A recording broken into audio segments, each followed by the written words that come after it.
대한민국에 처음 기차가 돌아다니기 시작한 건 1899년 9월 18일 한강을 건널 철교가 없었던 당시 노량진과 제물포를 잇는 33.2km 구간에서 대한민국 철도의 역사가 시작됩니다. 하지만 대한민국 철도의 역사는 부끄럽게도 일본에 의한 역사이기도 했습니다. 앞서 말씀드린 경인선 철도는 일본의 잔치였으며 경부선 철도공사도 일본이 벌인 사업이고 그 선로위를 돌아다니는 기관차 역시 일본산이었습니다. 세계 최초로 지하철을 개통한 영국보다 110년이나 늦은 1974년 개통된 대한민국 최초 지하철 종로선 역시 일본 히타치 제작소의 객차를 수입했고 일본의 철도 제어 기술이 이용됐습니다. 대한민국의 철도 기술은 KTX가 처음 달리기 시작한 2004년까지만 해도 프랑스의 떼제베를 도입해야만 했던 열악한 수준이었지만 IMF라는 굴욕을 당한 한국의 기술 수준을 개무시하면서 기차나 왕창 팔아먹으려던 프랑스의 기대와는 다르게 대한민국은 고속철도 주요 부품 국산화에 성공하면서 2009년 대한민국 자체 개발 모델인 KTX 산천이 탄생하기에 이릅니다.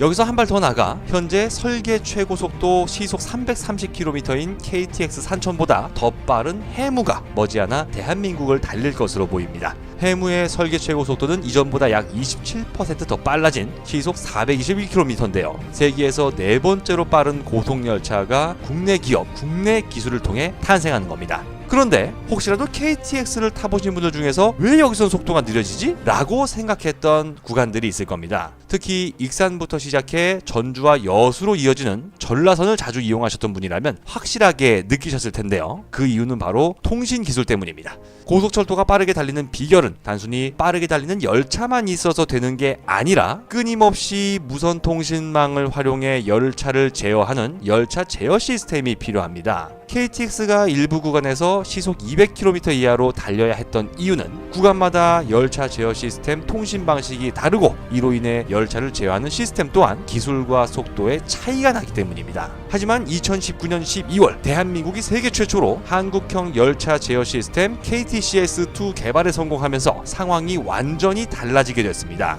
정부는 2021년까지 총 440억 원을 들여 고속주행이 불가능했던 전라선에서 KTCS2를 시범 운영하겠다고 발표했는데요. 세계 최고 수준의 고속철도와 열차 제어 시스템을 동시에 수출할 수 있게 되면서 일본과 프랑스 등 우리보다 한참 앞서 있던 철도 선진국과 대등한 수준에서 수주 경쟁을 벌일 것으로 예상됩니다. 게다가 한국의 고속철도 수주에 일본이 도움을 주게 된 점도 긍정적입니다. 50년 무사고를 자랑하던 일본의 신칸센이 재작년부터 안 내던 사고를 내고 있기 때문인데요. 이로 인해 일본에서는 신칸센의 신화가 무너졌다는 우려의 목소리가 나오고 있습니다. 전 세계에서 가장 안전한 철도로 인정받던 신칸센. 그 이유는 지난 1964년 개통 이후 단 한 번도 열차가 멈춰서거나 중대 결함이 발견된 적이 없기 때문인데요. 그런데 지난 2017년 운행 도중 타는 냄새와 이상 소음이 발생돼 승객들이 불안에 떨었습니다. 점검 결과 차체 부품의 심각한 균열과 함께 정비를 소홀히 했다는 사실이 밝혀지면서 열차 운행을 중단시키는 사태가 벌어진 겁니다.